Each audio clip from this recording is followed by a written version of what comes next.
Ok. Atelier co-animé par Kérus et Talent. Bonjour, moi je suis Thomas Vier, je suis avant-vente chez Talend. Donc c'est moi qui m'occupe de faire des présentations techniques à nos clients. Et donc on présente aujourd'hui ensemble avec Kérus. Donc, Simon Leroy, Kérus. Je suis responsable de l'offre Talent, donc je suis là quand Talent n'est pas là pour assurer la démo, pour faire les démos en lieu et place de Talent. Donc on a choisi de faire cette démo à quatre mains aujourd'hui. Un petit rappel sur nos deux structures, rapide, hein, vous n'êtes pas là pour ça, mais au moins on en profite un petit peu pour faire un petit peu de publicité. Kérus, c'est une société qui va fêter ses 26 ans dans un mois, née autour de la data et qui reste aujourd'hui le cœur de l'activité. Environ 3000 personnes dans le monde, présents sur 22 pays, mais essentiellement en France. Un peu plus de 30 nationalités dans nos collaborateurs. Une belle société polyculturelle. On est là autour de la data. Le temps que ça arrive. Ok, il faudra faire gaffe pour la démo, la réaction est un peu lente. Autour de la data, des partenariats technologiques qui font notre force, hein, une cinquantaine d'acteurs du monde de la data en partenaire, dont Talent, qui est un de nos plus importants partenaires sur l'écosystème mondial et l'écosystème de la data. On intervient sur tout le spectre de la data platform, l'intégration de données sur lequel Talent est un de nos principaux partenaires, la data management, dont fait partie la data politique et le thème de cet atelier. Data analytics, c'est tout ce qui est data visualisation, la data science, et data stratégie, c'est notre capacité à vous accompagner dans des roadmaps data, dans des aides au choix, et ainsi de suite. Je vais passer les animations. Notre pôle de compétences Talent est, je pense, un des plus gros pôles français, avec 150 experts et consultants en France, des belles références projets que vous pourrez communes, hein, Talent des Kérus, que vous pourrez visualiser sur notre site, plus de 200 projets, des niveaux de partenariat assez importants, et bon, le Talent Data Governance Expert, pour lesquels nous ne sommes que 2 acteurs en France à disposer du badge.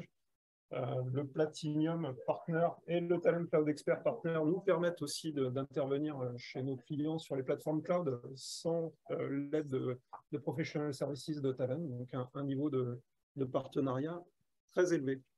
Assez fier pour la 2e année consécutive, en 2021, d'avoir été nommé partenaire de l'année pour la zone Europe et Middle East Africa. Je te laisse présenter. Et donc Talend, donc société éditeur de logiciels, on est là pour traiter les données, pour les manipuler, et on a un concept autour de la data health, la santé des données, qui permet d'aligner vos objectifs commerciaux, vos objectifs business, avec l'utilisation des données et trouver justement à partir de ces objectifs les leviers dans la data pour y répondre et pour accélérer votre transformation et l'atteinte de vos objectifs. Donc, ça va passer par différentes étapes, on va dire. Des mesures préventives pour contrôler la donnée avant qu'elle elle impacte l'ensemble du processus de l'entreprise. Mettre en place des traitements efficaces. Donc, ces 2 volets, on va bien les voir aujourd'hui dans la démonstration. Et puis, finalement, vous aider à culturer vos utilisateurs à l'utilisation des données, à la manipulation de ces données, en restant dans un écosystème Talend, sans avoir différents outils, différentes technologies à mettre en œuvre. On essaie de créer du lien entre des utilisateurs qui sont plutôt fonctionnels, métiers, qui ont une connaissance forte sur le contenu de leurs données, et des utilisateurs qui sont plutôt des informaticiens, qui vont, eux, mettre en place des flux automatiques et automatiser les processus autour des données. J'avance un petit peu rapidement pour qu'on puisse arriver sur la démonstration. En synthèse, sur ce slide qui est assez riche, on va être présent sur l'ensemble du cycle de vie de la donnée, depuis les phases de collecte avec de nombreux connecteurs pour récupérer des données, quel que soit leur emplacement, leur structure et leur formalisme. Des outils autour de la gouvernance des données pour notamment faire de la qualité de données qu'on va voir aujourd'hui, mais aussi cataloguer vos données, cataloguer vos métadonnées dans votre système d'information et vous aider à les documenter avec le data catalogue. Et puis les 2 dernières étapes de transformation et de partage transformation, donc ça va être le T de l'ETL, hein, avec lequel on va pouvoir construire de l'information à partir de ces données, mettre en qualité ces données et automatiser cette mise en qualité avant de les partager, les données, au travers d'API. On verra notamment aujourd'hui comment on peut apaiser un jeu de données très rapidement, en quelques clics, pour pouvoir le partager soit dans votre organisation, soit à l'extérieur, avec des partenaires tiers. Et donc, du coup, on va pouvoir, au sein de l'écosystème données, faire interagir différents types d'utilisateurs avec cette plateforme Talend, qu'on appelle la Talend Data Fabric dans son entièreté, qu'ils soient des spécialistes de la transformation, de l'engineering de la donnée, des data stewards, des analystes de données qui vont plus interagir avec les données. Et ça, on va pouvoir le faire dans des environnements très hétérogènes, qui soient cloud, multi-cloud, on-premise ou hybride, avec une capacité d'aller chercher la donnée, quel que soit son emplacement et encore une fois son formalisme. On va pouvoir mixer en fonction de vos contraintes réseau et des contraintes de sécurité que vous pouvez avoir. On va pouvoir mixer la récupération dans les différents systèmes. Aujourd'hui, avec Simon, on va plutôt s'axer sur la partie cloud avec la console Talend Cloud qui est accessible via une URL, avec des données qui sont stockées sur Snowflake, mais avec des traitements qui vont quand même être exécutés sur un moteur d'exécution qui va être distant et qui va être aujourd'hui sur le laptop de Simon, qui pourrait être sur une VM, sur un serveur dédié.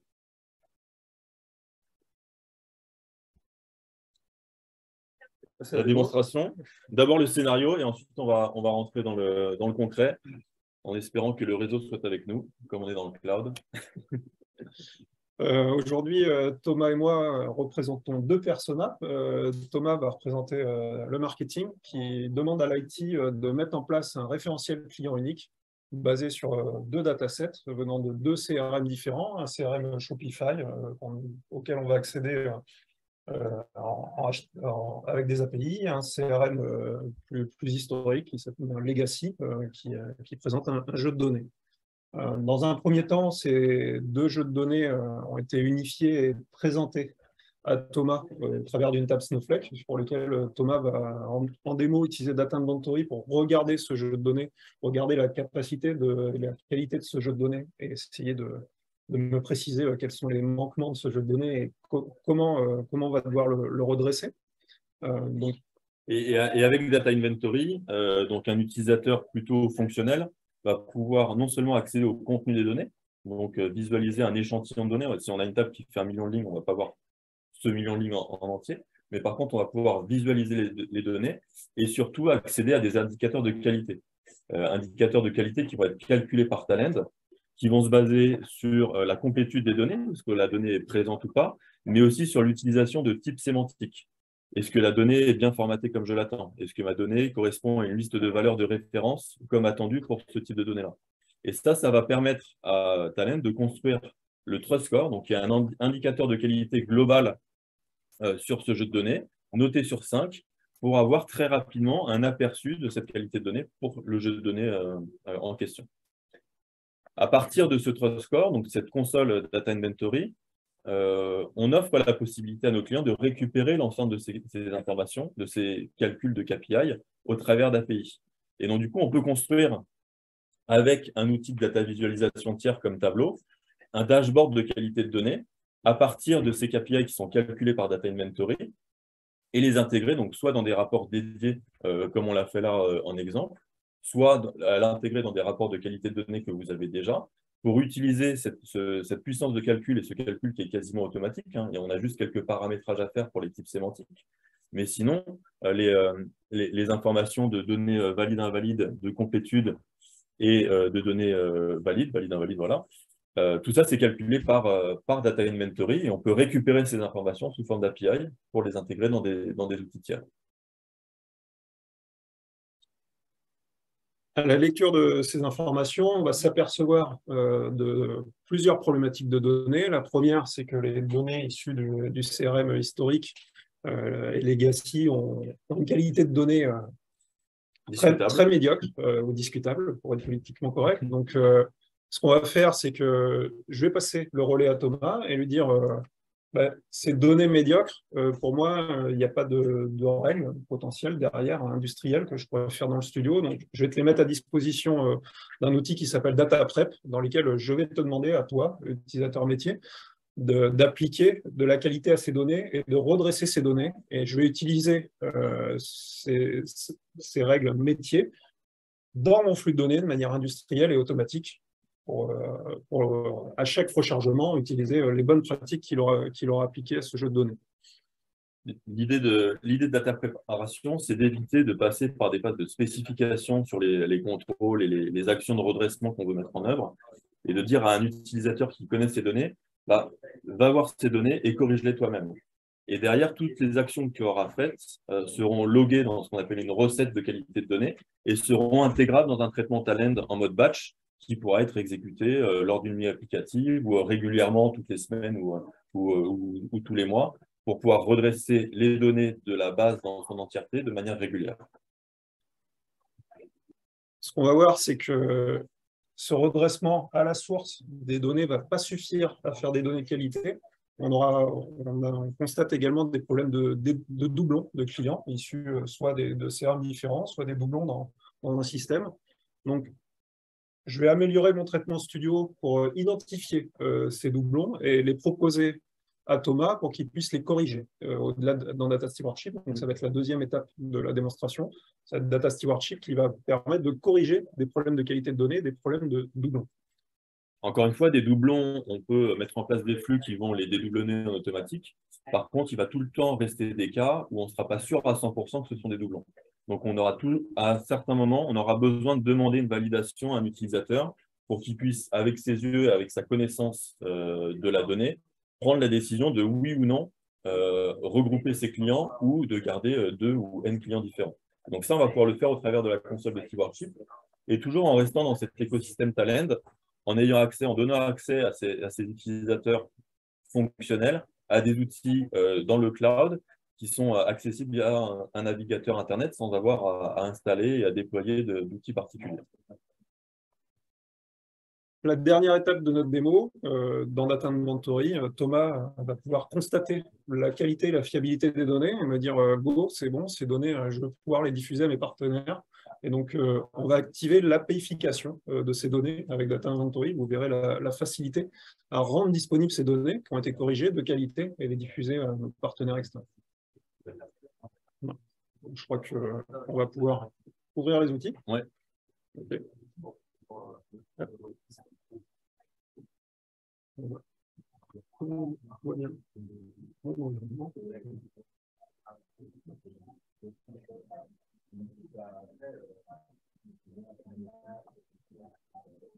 Donc là, on va commencer avec Simon, donc, qui est plutôt un utilisateur informatique, qui se connecte à la console de management de Talent qui est dans le cloud et qui va exécuter va vous montrer un premier traitement. On l'a exécuté juste avant la démonstration, qui est, rappelle-nous le traitement. Alors, l'objectif de ce traitement, c'est l'initialisation de la table client avec les données brutes. Hein. C'est-à-dire, je vais vous afficher l'image du traitement, ça permettra de voir. Hop.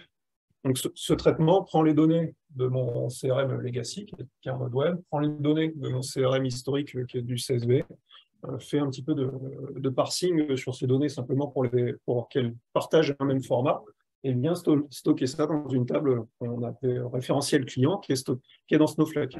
Donc, je suis ici dans la management console, c'est l'outil d'administration de Talent. Hein. Je vois que ce traitement vient de tourner. On a un décalage de 2 heures sur l'horaire. Il a tourné à 10h38 juste avant cette démo pour charger la base de données de notre référentiel client et pas vous faire perdre 22 secondes à le regarder. C'était simplement histoire de gagner un peu de temps. Donc là, je viens de l'exécuter en cliquant sur le bouton exécuter en haut à droite. Hein, ni plus ni moins et pas plus d'intelligence que ça. Ça fait travailler ma machine qui a récupéré des données dans le cloud pour les API REST, qui a récupéré un fichier local, et c'est pour ça que c'est ma machine qui travaille sur les données du legacy, et charger ça dans Snowflake. La deuxième étape. Mais en fait, oui, c'est au niveau de cette console de management qu'on va dire ce traitement-là, je veux qu'il s'exécute sur tel moteur d'exécution, ce Remote Engine. Et dans ce cas-là, le remote engine est sur la machine qu'on a ici. On a de la puissance de calcul chez Talend, hein, le produit est capable de fonctionner en mode complètement cloud, donc j'aurais pu ici choisir un cloud engine. Si j'avais des écosystèmes sources et cibles complètement dans le cloud, je n'aurais pas eu besoin de ce remote engine, ou si j'avais mis mon fichier legacy visible du cloud, j'aurais pu très bien utiliser un mode full cloud. Et donc c'est bien le... On a perdu les gens en Zoom. Ouais. Enfin, c'est nous qui avons perdu Zoom, surtout. Moi, je suis toujours connecté là. C'est ce poste-là qui va s'afficher. C'est bien le moteur d'exécution qui va traiter la donnée. Le job talent, le traitement talent va être designé par un utilisateur informatique et ensuite il va être exécuté par ce moteur d'exécution et c'est le moteur qui va traiter la donnée. C'est pas, sauf dans le cadre où on a un moteur d'exécution cloud qui là va être géré et administré par Talend. Je vais tricher. Je pense que si vous voulez voir la fin de la démo, il va falloir faire comme ça. Mais du coup, on va perdre les gens qui sont... On est toujours connectés, nous. Donc, nous, on est toujours là. On est toujours là. C'est ce poste-là qui est projeté, qui a perdu. OK. Bon, au moins, vous verrez la fin de la démo. Action, réaction. Hop, je vais laisser ça pour qu'on puisse voir la barre d'en haut. Simplement. Hop là. Donc, ensuite, Data Inventory. Voilà, donc là, la table dans Snowflake, le rapprochement des deux jeux de données a été fait. On l'a fait en avance de phase. La table dans Snowflake est prête. On va pouvoir maintenant basculer dans Data Inventory. Donc, toujours dans la console, on va dire Talend Cloud, on va avoir, en fonction de l'utilisateur, des accès aux différents modules de Talend, ici en haut à gauche, différents, en fonction des droits auxquels l'utilisateur a été attribué. Effectivement, là, on est connecté avec mon compte qui est administrateur. Ici, c'est l'écosystème Kyrus qui sert pour la démo. Donc, j'ai accès à la totalité des composants Talend. Ce n'est pas forcément vrai de l'ensemble des utilisateurs.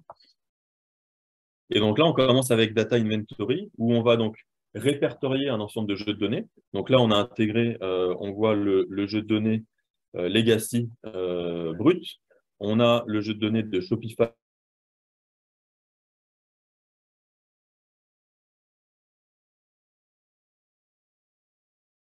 qu'on vient de charger. On a mis les autres jeux de données, parce que vous allez voir qu'on va travailler également sur les autres jeux de données. Donc, dans Data Inventory, si on va sur notre référentiel client, on a cette vision du Trust Score dont je vous parlais tout à l'heure, qui est une composante de 5 dimensions. Les dimensions les plus intéressantes d'un point de vue qualité de données, ça va être la validité qu'on a ici et la complétude. Donc, complétude, est-ce que le champ est renseigné, oui ou non? Et validité, est-ce que le champ est valide d'un point de vue sémantique?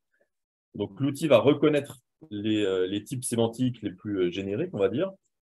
Talend fournit des types sémantiques par défaut pour avoir des listes de noms, de prénoms, de villes, de patterns de cartes de crédit, de comptes en banque, etc. Mais vous pouvez enrichir ces types sémantiques, créer de nouveaux types sémantiques en fonction des données que vous allez vous manipuler, en fonction de vos spécificités que vous avez. Donc ça, c'est pour la validité. Et donc, on a ce score, donc, qui là est à 2,98 sur 5. Et puis, on va avoir le détail sur la validité et la validité pardon, ici en vert et l'invalidité en rouge et les valeurs, la complétude, les valeurs vides. Et ce qu'on va pouvoir faire également, c'est accéder à un échantillon de données. C'est là où on croise des doigts de pied avec Simon, parce que ça ne marchait pas tout à l'heure. Et j'ai l'impression que ça ne marche pas maintenant également. Donc, on va tricher un petit peu. On va aller directement dans Data Préparation pour vous montrer le jeu de données.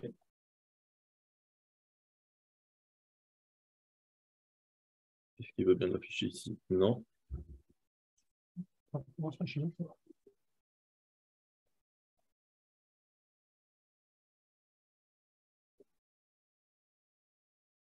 Il ne veut pas nous le montrer. Tu veux qu'on le rafraîchisse? Bon, on tente de rafraîchir.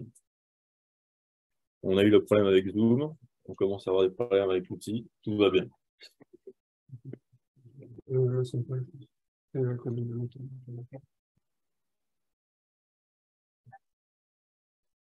Si on n'arrive pas à la voir, on va aller directement dans l'outil Data Préparation On a l'affichage qui est assez similaire sous forme de lignes et de colonnes comme on peut l'avoir sous Excel, sauf qu'on peut avoir dans Data Préparation.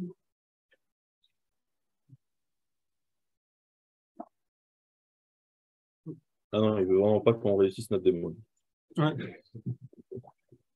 On va essayer par là.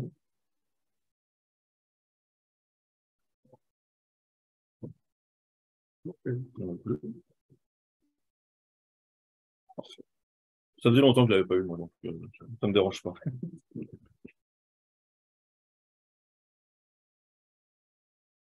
Donc celui-là, il ne récupère même pas celle qu'on avait déjà.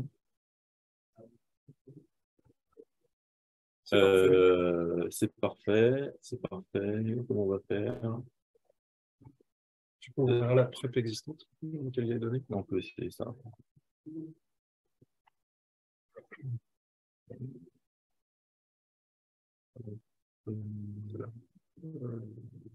Si, c'est celle-là.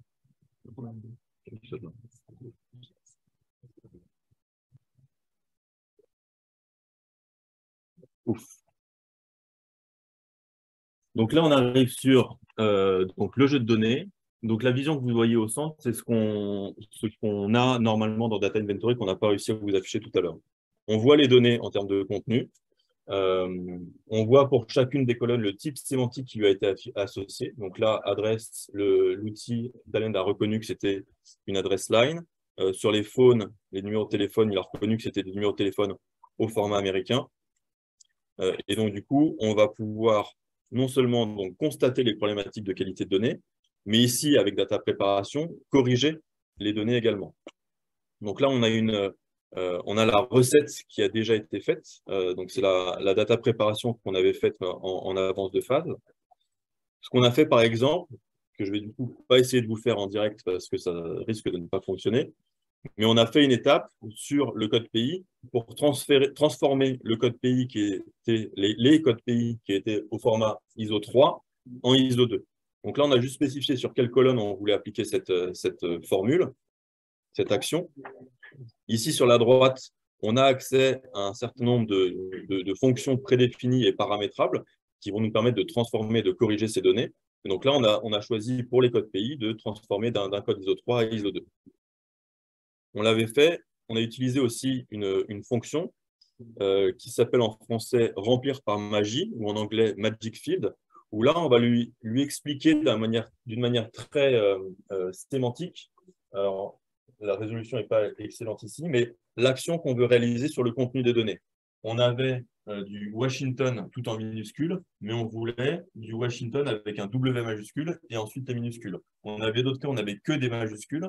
Et donc là, pareil, on a choisi de mettre la première lettre en majuscule et le reste en minuscule. On peut le faire avec des exemples en termes de contenu.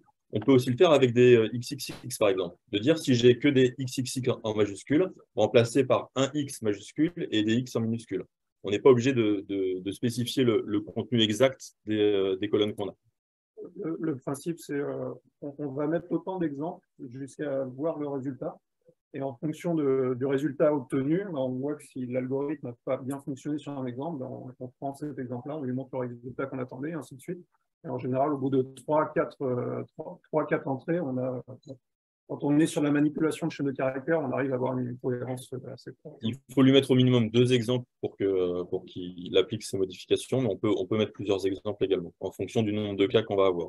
Et pour définir ce nombre de cas qu'on va avoir, en sélectionnant une colonne, on a ici en bas à droite un outil de profiling des données qui va nous permettre, par exemple, d'identifier les patterns, les modèles de patterns qu'on va avoir pour telle colonne. Donc là, sur une colonne de numéro de téléphone, on voit les différents patterns qui existent. Si on n'a que des chiffres, si on a des chiffres avec des tirets, si on a des chiffres avec des tirets, des majuscules, pour savoir où sont les actions à mettre en œuvre et quelles pourraient être ces actions. Donc là, je ne vais pas essayer de trop interagir avec les données pour ne pas tout casser, plus que ça ne l'est déjà. Mais on peut également filtrer. Là, si on veut voir uniquement que les 3 enregistrements qui ont ce pattern de données, on peut filtrer. J'ai quand même cliqué. On peut filtrer pour afficher uniquement ces données-là. Donc, l'idée de cette préparation, c'est de découvrir ce jeu de données, enfin découvrir un jeu de données et les erreurs qu'on peut avoir dans ce jeu de données, et de mettre en place les actions qui sont nécessaires à la mise en qualité, à une première mise en qualité en tout cas de ce jeu de données. Celle-là, c'est pas appliqué, hein, c'est pour ça que tu as du rouge, parce qu'il est pas City. Oui. Oui, on a un problème de type sémantique. On tente. Donc, le type sémantique, c'est ce que le moteur d'intelligence artificielle de Talend a interprété de la colonne. Par défaut, il a pensé à du S-country. Ce n'était pas forcément le choix le plus judicieux. Je lui demande de voir quelles sont les autres typologies. Il me dit City, ça match à 100%. Et effectivement, c'est des villes. Il me dit des airports, ça marchera à 45%. Et la Snine à 36%. Donc je vais juste lui demander, on va essayer de switcher en City. Pour, simplement, j'aime bien voir du vert plutôt que du rouge. Je suis un peu désolé, mais ma donnée est maintenant de qualité. Donc là qu'est-ce qu'on a fait? En fait, moi, IT, j'ai préchargé le dataset présentant les données du Shopify dans DataPrep, c'est-à-dire j'ai instancié et paramétré un jeu de données qui permettait à Thomas d'accéder à ce jeu de données dans DataPrep. Thomas, en bon utilisateur, a préparé ce jeu de données, il l'a rendu de qualité, c'est-à-dire il a changé le format de City, il a changé le code pays de 3 en 2. Tu avais enlevé les mail to aussi qui était dans l'email. On le voyait dans le premier écran, l'adresse email avait des erreurs sémantiques. C'est-à-dire, ici, on avait des mail to de points et non pas des adresses email, donc des erreurs de données. Donc, tu as fait un rechercher et remplacer, comme dans Excel, un contrôle H. Il a recherché mail to, il a remplacé par rien du tout. Donc, ces données sont, à l'issue de la préparation de Thomas, maintenant de qualité. Donc, moi, je modifie mon traitement pour non pas lire directement mon jeu de données, mais lire mon jeu de données et appliquer dessus la préparation que vient de faire Thomas, et de manière industrielle, dans un job Talend, planifié et administré depuis ma console d'administration. Donc, j'ai effectivement préparé ce job, je ne vais pas vous le faire en live, mais je vais vous montrer comment ça se représente. Donc, ce job, c'est le même que tout à l'heure. J'ai un composant prêt. J'ai toujours mes deux branches des rows, mais vous remarquez un composant de plus qui s'appelle DataPrep Run. DataPrep Run, c'est tout simple. Je vais, à la volée, venir récupérer les règles métiers qu'a défini Thomas dans DataPrep. Et mon flux de données va donc appliquer les règles métiers qu'a défini Thomas dans DataPrep. Bien sûr, tout ça est versionné, c'est-à-dire que si Thomas modifie ce matin les règles métiers pour tester d'autres trucs, je vais bien sûr appliquer la version qui a été validée hier, et non pas la version qui est en train de bidouiller ce matin pour éviter l'effet démo. mais voilà, donc on va ici de manière industrielle et dans mon batch de toutes les heures, toutes les 10 minutes, toutes les 15 minutes, en fonction de ce que je vais pouvoir exécuter cette préparation dans mon jeu de données. Et donc là, mon job Talend, qui s'exécute en local, va venir interroger le cloud pour connaître ta data prep, utiliser les règles avec le machine learning qui a appris automatiquement à coder, par exemple, des villes dans le bon case, et stocker tout ça dans Snowflake, dans notre instance, pour pouvoir, de nouveau dans Data Inventory, vérifier si j'ai bien corrigé mes problématiques de données. Donc, mon traitement, le temps qui descend jusqu'à ma machine, qui s'exécute, on prend à peu près pour une quarantaine de secondes. En attendant, je vais vous montrer la suite, du coup, puisqu'on a constaté que dans Data Inventory, on avait aussi un problème de doublon. Donc là, je vais utiliser la puissance de qualité de données de mon studio Talend pour identifier les problèmes de doublon et les mettre à disposition de Thomas pour qu'il puisse les corriger. Donc là, j'ai effectivement utilisé ma data prep pour recharger mon jeu de données et le rendre de qualité sur la partie legacy. On va corriger le dernier souci qui est le souci de doublon. Donc pour ça, pareil, j'ai préparé un traitement que je vais vous présenter rapidement. Ce traitement, je repars sur la même base. D'ici à ici, vous reconnaissez. Je prends mes données, j'ai appliqué ma data prep. Et ici, simplement un composant pour guider ma campagne de dédoublonnage pour éviter d'avoir des doublons quand on va ouvrir derrière. Et j'utilise deux composants de data quality. Le premier, on avait quelques soucis d'adresse email dans le bas du donné. Bon, on ne va pas étendre la démo, mais je calibre ces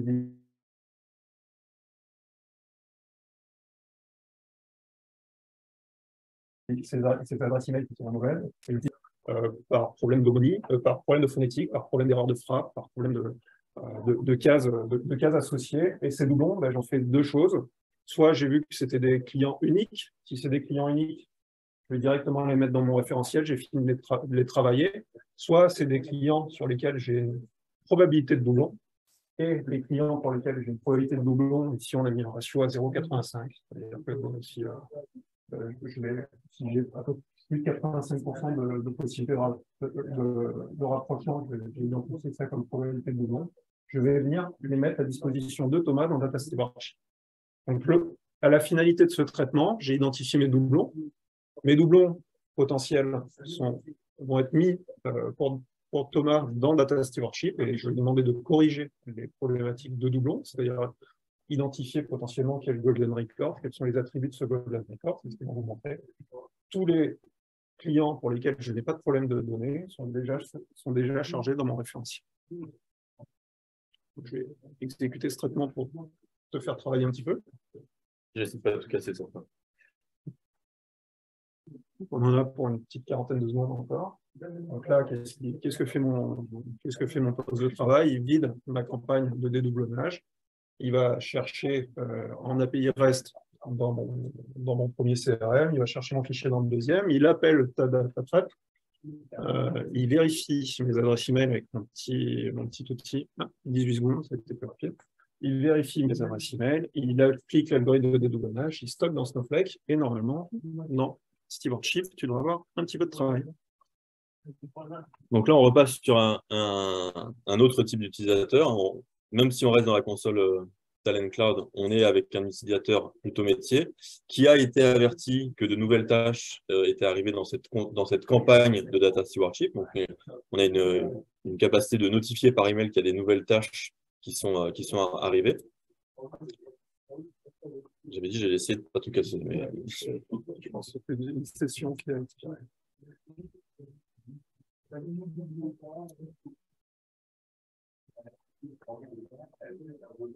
Et donc là, on va voir les 10 enregistrements qui ont été calculés par le traitement. 10 enregistrements. C'est 10 groupes d'enregistrements. C'est 10 groupes d'enregistrements. Qui représentent potentiellement beaucoup plus d'enregistrements, puisque c'est 10 groupes de doublons potentiels. Et donc, pour chacun de ces groupes d'enregistrements, on va avoir les N clients qui ont été identifiés comme étant potentiellement les mêmes. La première étape à faire avant de les traiter, c'est de les assigner à quelqu'un. Là, aujourd'hui, je suis l'utilisateur métier, on va dire, de la démonstration. Mais peut-être qu'en fonction du code pays qu'on a ici, ça ne va pas être les mêmes personnes qui vont traiter ces doublons-là. Donc, on peut soit, ici, dans la console de Stewardship, assigner ces doublons en sélectionnant la tâche à telle ou telle personne. Ou alors, on aurait pu aussi mettre en place des règles automatiques pour dire tous les doublons qui sont relatifs au pays France ou au pays Angleterre ou Amérique, je veux les assigner à telle personne ou à tel groupe de personnes pour notifier automatiquement que tel ou tel doublon de telle région a été identifié par un traitement talent. Donc là, pour l'exemple, je vais m'en assigner juste deux. Je vais retourner sur les tâches, les groupes qui me sont assignés. Et donc, si on prend l'exemple ici de Vivienne Beaulieu, on voit qu'on a 4 enregistrements qui ont été identifiés par le traitement Talent et par l'algorithme de matching comme étant potentiellement les mêmes. On voit les 5 enregistrements même différents, avec les différentes valeurs qu'on peut avoir pour chacun des enregistrements. Et par défaut, le traitement de Simon a proposé les valeurs de l'un de ces enregistrements en fonction de sa source. Donc là, j'ai pris, comme par hasard, des exemples uniquement sur le système legacy. Mais si on retourne sur les autres, on va voir que le système privilégiait Shopify comme enregistrement de référence en disant d'expérience, Shopify est en général meilleur que le système legacy. Donc, pour chacune de ces tâches, l'utilisateur va pouvoir venir choisir quelle valeur il veut sélectionner pour construire l'enregistrement de référence. Donc là, on n'a que des valeurs qui sont identiques, mais on aurait pu dire l'adresse email, je veux le prendre sur l'enregistrement du legacy numéro 2 ici. Et donc, avec la petite flèche, on peut sélectionner les valeurs de chaque enregistrement pour construire cet enregistrement de référence. Une fois qu'on a construit cet enregistrement de référence, on va verrouiller la tâche pour dire, OK, cet enregistrement, c'est Vivienne Beaulieu, j'ai validé son contenu, j'ai créé son Golden Record. Donc derrière, on peut mettre en place le flux et qui va peut-être avoir plus de complexité pour aller réaliser cette fusion de clients dans le ou dans les différents systèmes qui sont impactés, rattacher les commandes, rattacher l'historique, etc., au nouvel enregistrement client. Pareil pour l'autre. Donc là, on voit qu'il manque le first name. Donc ici, dans notre exemple, on n'a pas forcément énormément de contenu, mais l'utilisateur pourrait rentrer ici en saisie pour rentrer le nom de l'utilisateur. Et encore une fois, valider sa tâche. Une fois qu'on a travaillé sur l'ensemble des tâches, on peut cliquer ici en haut à droite sur valider. Les tâches disparaissent. Elles rentrent dans la suite du traitement pour être soit récupérées par un traitement talent, soit rentrer dans un workflow de validation. On aurait pu dire, moi, en tant que responsable du déboulonnage, je fais une première action, une première revue de ces différents cas, mais derrière, j'ai un data steward ou un data owner pour ce type d'enregistrement qui va valider ce que j'ai fait, qui va revoir les modifications qui ont été faites, les valider ou non, les remettre dans le workflow ou alors les valider finalement pour qu'elles soient ensuite traitées par le batch. Moi, je crois que tu as fini ton travail de… J'ai fini mon travail, après il y a la partie API. Exactement. Si tu veux la montrer, ouais. N'hésite pas. Donc, Thomas a fini son travail de doublonnage. Moi, côté IT, il me reste un dernier traitement qui est assez simple, qui est de reprendre les clients pour lesquels il a mis un Golden Record et venir les rajouter à mon entrepôt, à mon référentiel client. Donc, je vais simplement exécuter ce traitement. Et la dernière partie, on a regardé ensemble ce dataset dans Data Inventory, on est d'accord sur la qualité, et on se dit, go, on va le présenter sous forme d'API à nos partenaires, et donc le rendre disponible. Donc dans Data Inventory, dans Data Inventory, sur mon référentiel client, je vais simplement venir ici cocher le Enable API. Donc là excusez-moi, on est dans la même interface qu'on était au début. Tout à fait.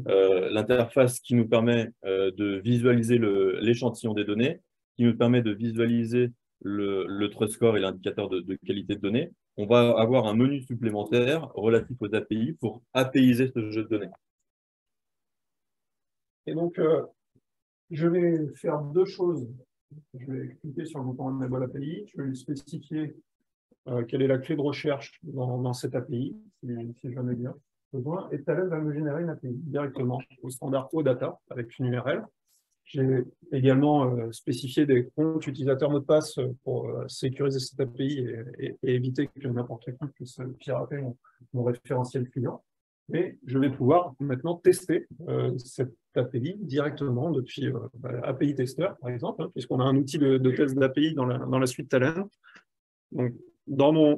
Donc là, c'est vraiment en 3 clics, à partir d'un jeu de données qui est stocké dans une base de données ou dans une application. On va utiliser le moteur d'exécution de Talend, encore une fois. Donc, cette API, elle va être hostée sur ce moteur d'exécution qui va être hébergé chez vous en général. Et on va créer une API pour pouvoir accéder à ce jeu de données. Donc, ça peut être utile pour des reports Tableau ou Power BI, par exemple. Ça peut être utile pour avoir des données externes dans Salesforce. Ça peut être utile pour faire la même chose avec SAP également, ou pour partager des jeux de données avec des applications spécifiques ou avec des tiers, même en dehors de l'organisation. Donc là, je le vois, j'ai rentré l'URL que m'a proposé Talend dans le formulaire directement dans l'API Tester. Je vois du coup que Talend me propose au format OData mon référentiel client. Et là où ça devient un petit peu magique, c'est que qu'est-ce que Talend utilise derrière? Talend utilise son propre moteur pour faire ça, API Services. Hein. Pour ceux qui ont déjà manipulé des structures complexes XML ou JSON dans API Services, ça, c'est un type document. Donc, un type document dans Talend, ce n'est pas forcément du JSON. Ça peut être du JSON ou du XML, c'est un type structuré. Donc mon API là, elle fonctionne avec du JSON, mais comme je pourrais le faire dans API Services, bah, l'API qui me met à disposition, rien qu'en lui spécifiant que bah, je veux du XML et non pas du JSON, comme j'ai travaillé et comme Talend a généré automatiquement quelque chose qui s'appuie sur ces standards que son document. Ici, si j'appelle en lui demandant l'application JSON, il va automatiquement me faire un résultat en XML, il va automatiquement me faire un résultat en XML. Du coup, je n'ai pas besoin de créer une API en JSON à la main, je n'ai pas besoin de créer une API en XML à la main. Talend m'a proposé les deux et Talend m'affiche directement. Donc là, on vous a montré en 45 minutes Data Inventory qui vous permet d'analyser votre jeu de données, de le scorer, d'identifier vos problématiques de qualité de données. On a redressé des données sources avec DataPrep, sur lesquelles Thomas, en utilisateur métier, a appliqué des règles de manipulation métier. On a intégré un flux de données. C'est le batch qui va utiliser de manière native ces données-là. On a identifié des doublons qu'on a traités dans Data Stewardship. Et avec Data Inventory, on a mis en place le jeu de données global. Il y a des appels. 45 minutes. 43. 40. On avait dit 45. Et ça a planté. Et ça a planté. On est vraiment désolé pour ça, en tout cas. J'espère que vous avez pu voir quand même un maximum d'informations. Est-ce que vous avez des questions? Pardon, merci. Merci. Une question sur la data préparation. Oui. On voit souvent des exemples des patterns américains, donc envoyer des villes américaines, etc. Pour les villes françaises, est-ce qu'il y a tout ce qui est géolocalisation française, etc. Il y a des patterns adaptés. Alors, je vais répondre à l'intégrateur. Dans le type sémantique ville française n'existe pas. Il y a un type aéroport qui contient les plus grosses villes françaises, mais qui ne va pas contenir l'ensemble des villes françaises. Par contre, il est possible de créer ses propres types sémantiques et de les créer à partir d'un fichier de référentiel. Donc, si on a déjà une table propre des villes françaises, on peut très facilement l'exporter, c'est un format CSV, l'exporter et créer le type sémantique ville française associé qui permet d'avoir son propre type ville et qui est propre. Ou même utiliser les API pour garder une cohérence entre votre table de référence et le type sémantique dans Talend. C'est le gros avantage de tous ces modules Talend Cloud, c'est que derrière l'ensemble de ces modules Talend Cloud, il y a un package d'API qui permet de faire tout ce qu'on vient de faire de manière manuelle avec des API. Donc, créer un type sémantique, modifier un type sémantique, le maintenir, ça peut être fait avec des API, donc automatisé à partir d'un référentiel d'adresse que vous auriez. Ou se plugger sur les bases INSEE. Est-ce que vous avez des préconisations par rapport à la limitation des données de charger en entrée? Parce que c'est ça, un moment donné, est-ce qu'il y a une meilleure approche à faire pour avoir l'exhaustivité au bout du compte? Avec Data Préparation, on peut travailler sur des jeux de données qui sont un peu plus gros que ce qu'on a vu là. Donc, pour avoir un échantillon qui soit le plus représentatif possible, on peut soit prendre des premières lignes, soit avoir un mix de valeurs dans notre échantillon. Pareil sur Data Inventory, on peut choisir quel type d'échantillon on veut avoir. Et ensuite, dans Data Stewardship, on va envoyer que les enregistrements qui sont en erreur. Donc, l'idée, ce n'est pas d'envoyer dans la console, de remplacer complètement une feuille Excel où l'utilisateur va naviguer, faire des filtres, etc. C'est de travailler avec les équipes informatiques pour préparer ces données et d'envoyer que des erreurs dans cette console de stewardship. Donc, de se focaliser vraiment là où il y a des problèmes. Donc, non, l'idée, ce n'est pas de gérer des gros volumes dans ces outils-là. Par contre, c'est d'avoir quelque chose qui soit travailler un petit peu en amont, travailler que sur les erreurs, soit travailler sur des échantillons. Et là, Talend propose différents types d'échantillons.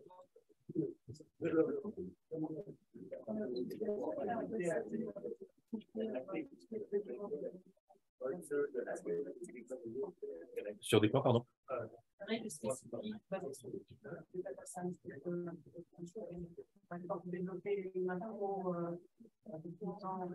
Non, on va pas aller jusque-là. On va pas aller jusque-là. Par contre, ce qu'on a dans la roadmap là, qui commence à arriver, c'est la capacité à créer des règles spécifiques pour contrôler entre colonnes de la cohérence et faire spécifier ces règles par des utilisateurs, encore une fois, métiers sachant.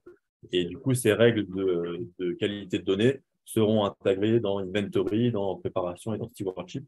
Et donc, du coup, la barre verte ou rouge qu'on a, bah, elle prendra aussi en compte ces règles et la cohérence, par exemple, entre deux colonnes qu'on n'a pas vu là, entre elles, à partir d'une règle particulière. Après, là, j'entends quand même un niveau d'utilisateur un peu plus que le métier dans la question. Et du coup, on a Pipeline Designer qui permettrait à des utilisateurs plus data scientists en web de faire un flux de données, cette fois-ci, pour modifier les données, et qui peut intégrer du Python. Donc, dans Pipeline Designer, qui ne faisait pas partie de la démo, mais qui est un outil aussi qui fait partie de la plateforme Talent Cloud, on va être capable de designer un flux de données un peu plus complexe du coup que la feuille Excel, et dans ce flux de données, intégrer potentiellement du code Python.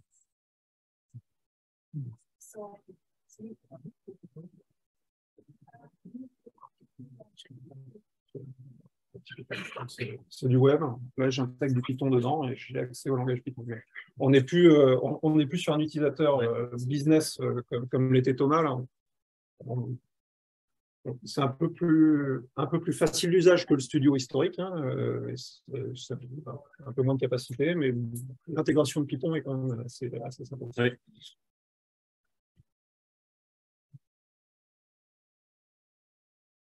C'est bon. Merci beaucoup. Merci à vous.